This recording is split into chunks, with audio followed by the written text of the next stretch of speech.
make a recommendation here. Next time you face them and something is awaiting you. Theirs is simple: to expedite the hearing and determination of urgent press freedom-related cases, especially those that are time-bound. This includes pending constitutional challenges of restrictive media laws, media rights enforcement cases, and criminal trials against journalists and other members of the press.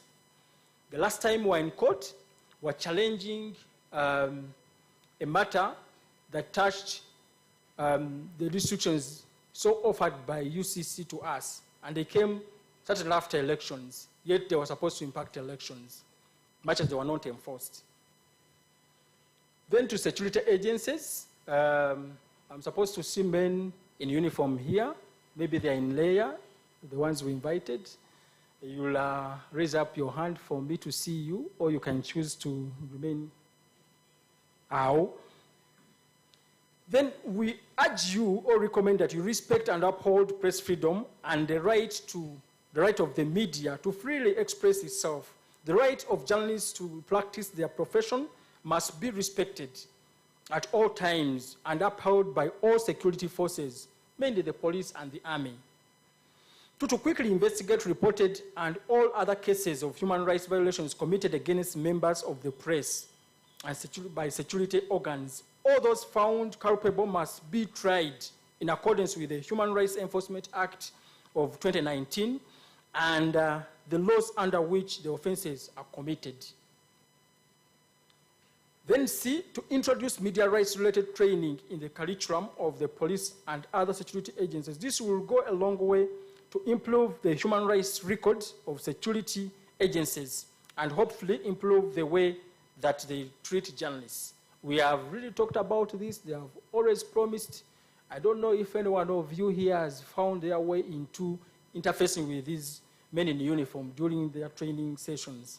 But this is a commitment that the security forces have done but delivered nothing on. Also to report on the actions undertaken against the security personnel that have been found liable for violations and abuses against journalists and media practitioners. The police, especially during times of confrontation, have a habit of telling us that they disciplined their errant officers, but you do not get the names. You do not witness the process. You never have a litany of who was disciplined when and where, and the sentences delivered to them.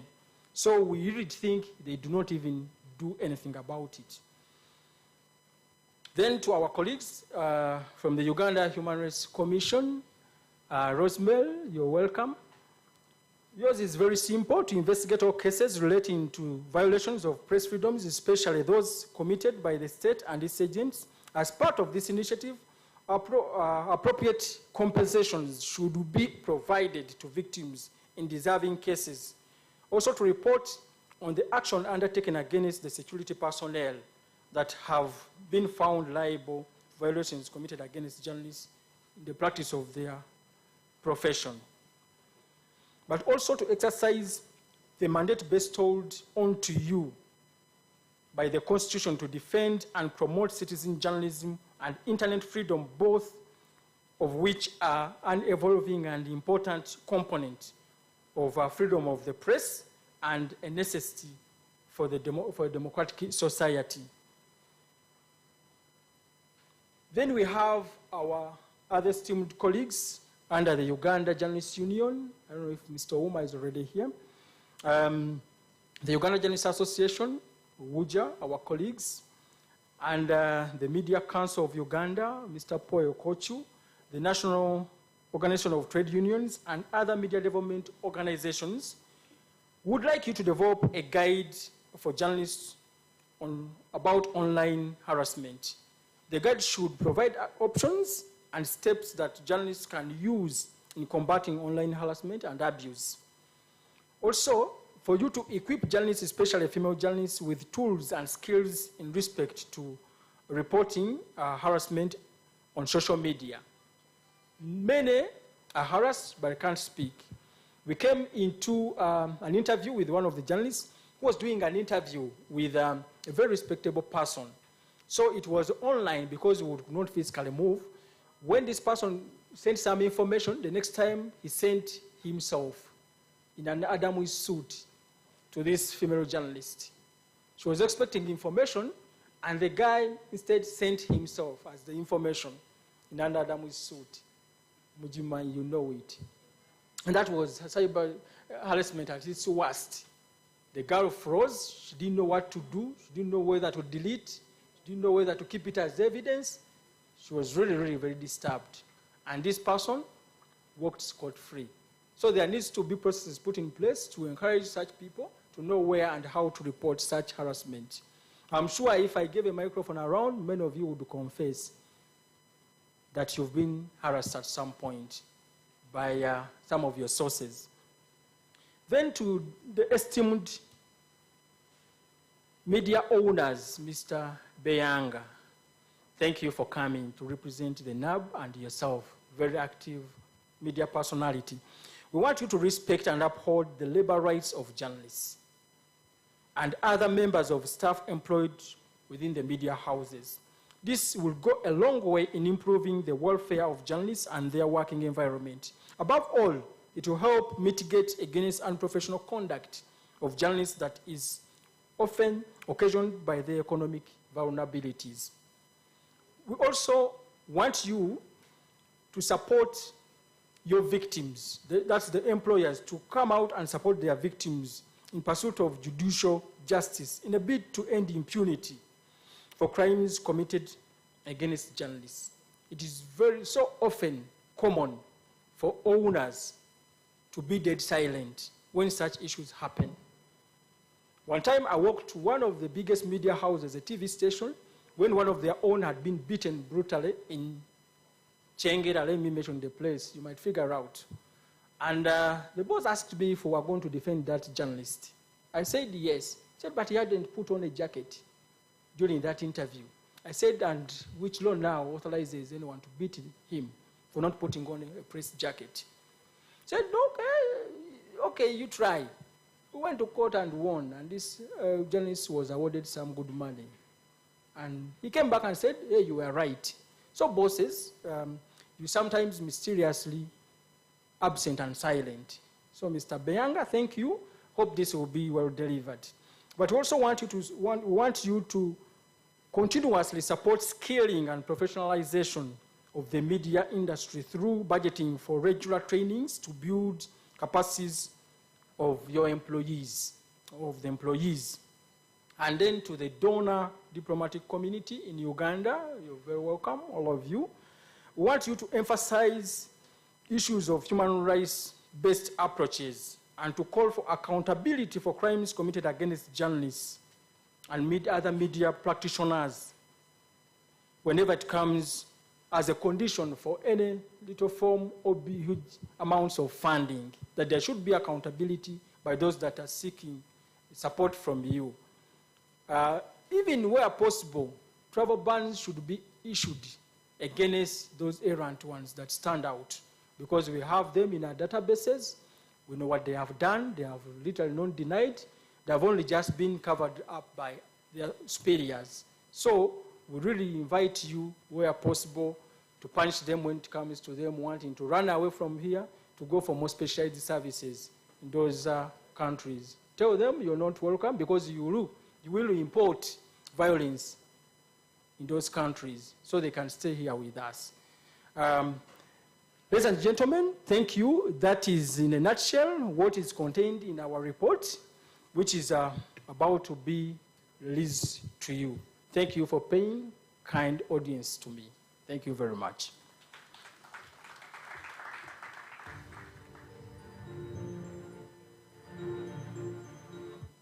Thank you very much, Mr. Robert Sempaya. A round of applause once again to Robert Sempaya. I can see you were shocked and you thought I had come to respond to the report. No, I'm just stepping in for Solomon, who has an emergency. He rushed to attend to an emergency. Once again, my name is Joseph Beyanga.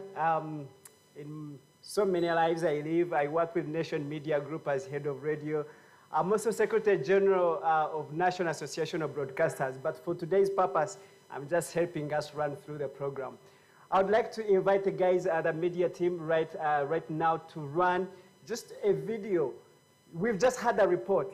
At times when we hear, we may forget, but when we see, it's easy to conceptualize what it is. So let's have the video running, and then after the video, we'll have a panel discussion. We've had the numbers, we've had the statistics, but what's the reality? How do we go about it? Thank you.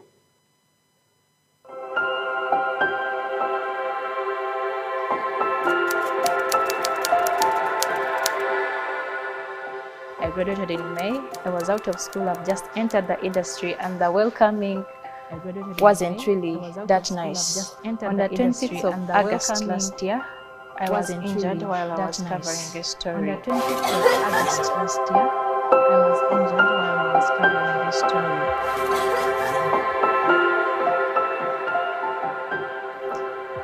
I had gone to cover Babi Chagulanyi. She had come to Nakaseke. I had gone to basically Chikamlo Health Center. She had come to give out some things to the pregnant mothers, and we were supposed to go and cover a story. So these guys failed to agree with the police, and you know what exactly happens when you fail to agree. It's tear gas and bullets. So they fired bullets, they fired live bullets and tear gas. So when they threw a tear gas, it exploded just near where I was standing, and fragment entered my leg. It exploded just near I cried. I cried so much. I remember in the video that they took, I cried so much, even though during the interviews I cried. In the video that they took, I cried so much, even though during the interviews I cried.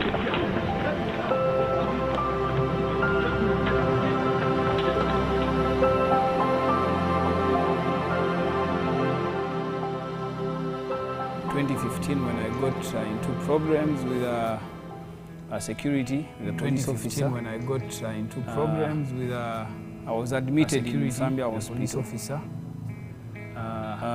When I was admitted in Zambia I didn't have, in fact, I'd lost all the money that I had on me on that. When I was admitted, I didn't have, I was in a situation where all the money that I had on me on that day. I could not do anything by myself. I was in a situation where move myself. Not do anything by myself. All I could do was maybe to sit and sleep. In fact, not sitting, but lying down, like all I could do was maybe to sit and sleep. And in fact, not sitting, each time that I would down, like lie down, be required to go to court. I remember this one time. Each time that I would had to be required to go to court. I remember this one time pampers for myself and had to go to the court. I remember Robert, I called Robert. Robert told me that, you know what, I had to go to the court. Court is tomorrow. Robert, I called I need you to be around. Told me that, you know what, in such a situation, court is tomorrow. I could not sit for more than 2 hours. Be around. Now, but you know, court is situation, like on the 3rd floor. I could not sit for more than 2 hours. You have to enter in there. So I had to get people to carry me. Like on the 3rd floor. Of course, my family were there. You have to enter in there. So I had to get people to carry me. Of course, my family were there.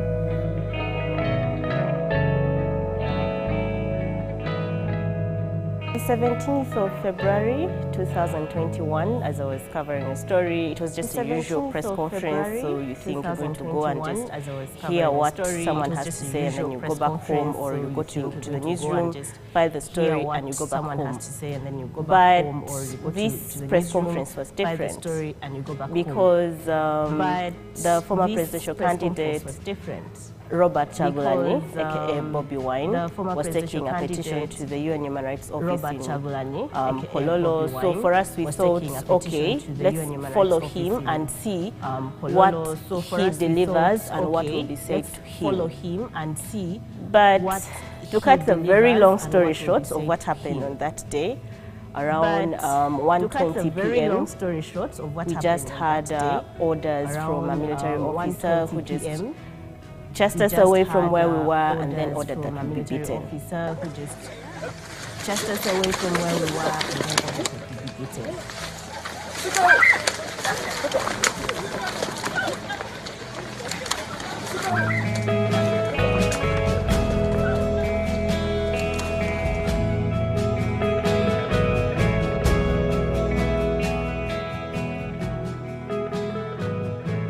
So I was beaten. Not because I disobeyed, I was beaten. Okay, I just don't know even why I was beaten. Because I just disobeyed. To tell you the truth, I don't know why I was beaten. I just don't know. Not just me, but other journalists who were there and others who were just passers-by. We were all beaten. Me, but other journalists who were there and others who were just passers-by. We were all beaten.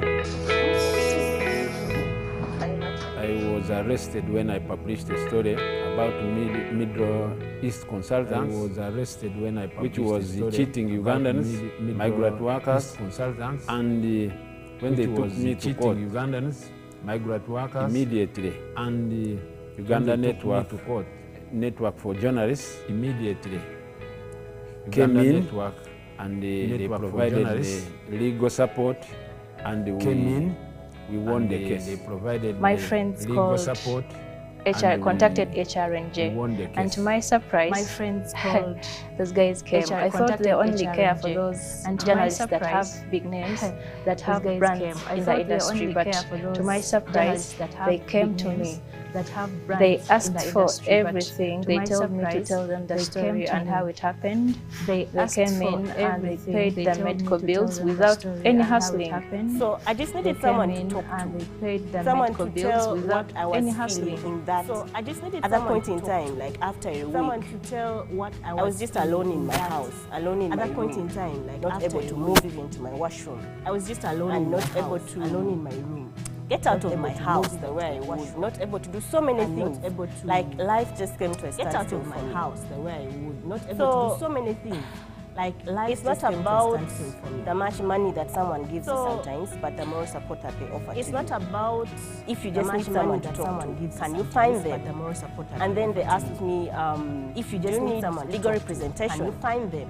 Do you need and then they asked me, someone to counsel you? Legal representation. So for me, I feel what you need HR&J is doing someone to counsel you, because they're not just maining about your medical bills or because having legal support, but also taking care of your mental health, because that's I think the greatest problem or challenge for most journalists, but also taking care of your mental health, brutality or when they're tortured or attacked during line of work.